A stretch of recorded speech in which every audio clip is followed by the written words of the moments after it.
నేను అప్పుడప్పుడు కొన్నిసార్లు కొంతమంది మీద మేనేజ్మెంట్ కోటా అని అప్పుడప్పుడు చెత్తగా ప్రదర్శిస్తుంటా.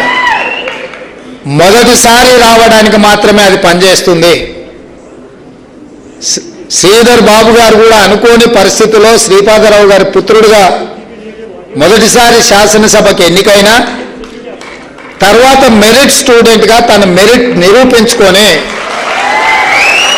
ఉమ్మడి రాష్ట్రంలో మంత్రిగా కీలక బాధ్యతలు నెరవేర్చిండు.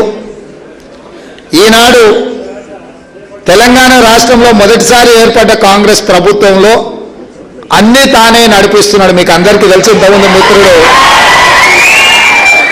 శ్రీనివాసరెడ్డి గారు చెప్పకనే చాలా విషయాలు చెప్పిండు. ఇదే కాదు, సభలో మా స్పీకర్ గారు మేము కూడా ఎవరైనా అతిగా చేస్తే గొంతు నొక్కాలన్నా వారి అనుమతి ఉండాల్సిందే, వారి సైగలు ఉండాల్సిందే.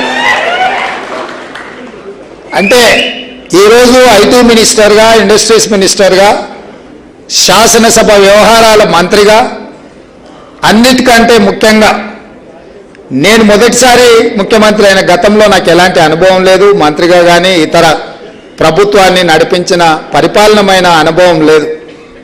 కానీ వారు వెంబడి ఉండి వారి సలహాలు సూచనలు, వారి సూచన మేరకు రాష్ట్రాన్ని సంక్షేమం విషయంలో కానీ అభివృద్ధికి పెట్టుబడులు తీసుకురావడం విషయంలో కానీ వారి అనుభవాన్ని, అదేవిధంగా వారికి ఉన్న నైపుణ్యాన్ని రాష్ట్ర ప్రభుత్వం పూర్తి స్థాయిలో ఉపయోగించుకునే ప్రయత్నం చేస్తున్నాం. వారు ఈరోజు నిజంగా శ్రీపాదరావు గారు పైనుంచి చూస్తే శ్రీధర్ బాబు గారు ప్రయోజకుడైండు, ఇంకా ఈ తెలంగాణ రాష్ట్ర నిర్మాణంలో కీలక పాత్ర పోషించాలి అని తప్పకుండా వారిని ఆశీర్వదిస్తుంటాడు.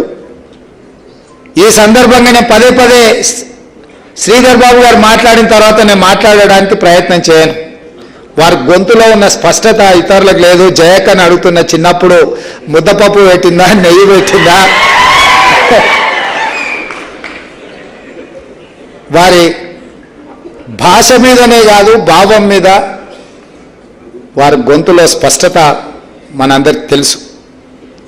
అందుకే ఈరోజు ఈ 80 రోజులు ప్రభుత్వం యొక్క పనితీరు, తీసుకుంటున్న నిర్ణయాలు, చేస్తున్న పరిపాలన, సహచర మంత్రుల సూచనలు సలహాలకు ప్రధానంగా మీ అభిమాన నాయకుడు శ్రీధర్ బాబు గారు ప్రత్యేకమైన పాత్ర పోషించడం వల్ల ఎలాంటి వివాదాలకు తావు లేకుండా, అనుమానాలకు చోటు ఇవ్వకుండా ఈరోజు ప్రభుత్వాన్ని మేము నడపగలుగుతున్నాం.